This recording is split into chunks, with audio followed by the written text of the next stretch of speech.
فرید الدین قیصر صاحب، اگر قیامت کے روز سب کا حساب کتاب ہوگا تو پھر نبی صلی اللہ علیہ وسلم نے اپنے رفقا کو اللہ تعالیٰ سے عذاب قبر سے پناہ مانگنے کے لیے کیوں تاکید فرمائی ہے؟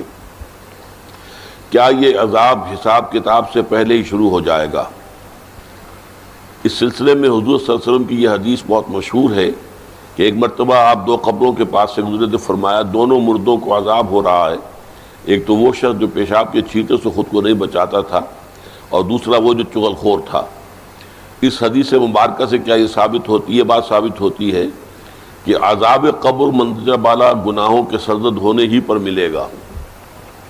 دیکھیں، یہ مسئلہ جو ہے عذاب قبر کا، یہ کافی ہمارے ہاں جو منکرین حدیث ہیں انہوں نے اس کے خلاف بڑی مہم چلائی، لیکن قرآن مجید سے بھی یہ ثابت ہے اور احادیث سے تو بہت ہی صراحت کے ساتھ ثابت ہے۔ اور اس کو سمجھیے یہ کہ اصل میں آخری فیصلے تو اسی وقت ہوں گے، جنت میں داخلہ اور جہنم میں داخلہ تو اسی وقت ہوگا، قیامت کے بعد، حساب کتاب کے بعد۔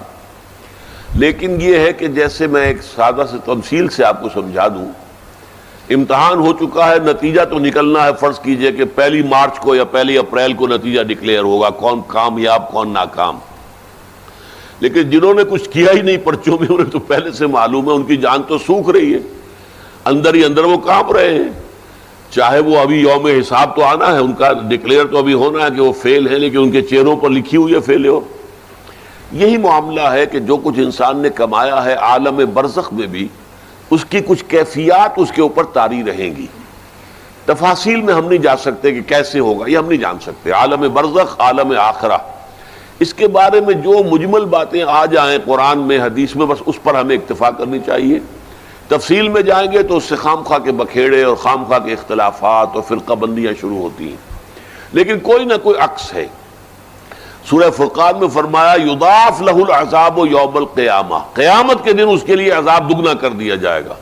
تو معلوم ہوا کہ قیامت سے پہلے بھی کوئی نہ کوئی عذاب کی کیفیت تھی، اور حضور نے فرمایا ہے، اور یہ ایسا ہی ہے عذاب جو دوسری مثال سے سمجھیے کہ آپ خواب دیکھتے ہیں، اور خواب میں فرض کیجئے سانپ نے آپ کو ڈس لیا ہے، تو جو کیفیت ہوگی وہ بعین ہی آپ کی ہو جاتی ہے، اور آپ خوف زدہ ہو کر آنکھ کھلتی ہے تو بالکل وہی کیفیت آپ کی ہے۔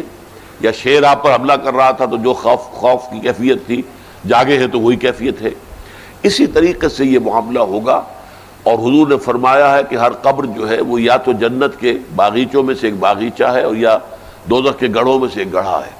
اور بعض جگہ یہ کہا گیا ہے کہ جیسے ہی قبر میں داخل ہوتا ہے تو اس کے بعد جو ہے یا کھڑکی کھول دی جاتی ہے جنت کی طرف سے کہ ٹھنڈی ہوائیں اور خوشبوئیں آتی ہیں، اور یا یہ کہ وہ ایک کھڑکی کھول دی جاتی ہے جہنم کی طرف سے کہ جس سے کہ لو آتی ہے، لپٹ آتی ہے آگ کی۔ تو بس اس پر اجمالاً اسی درجے میں ماننا چاہیے۔ باقی یہ کہ اصل حساب کتاب کے بعد اس پراپر جنت میں داخلہ اور پراپر جہنم میں داخلہ جو ہے وہ تو ہوگا قیامت کے بعد ہی۔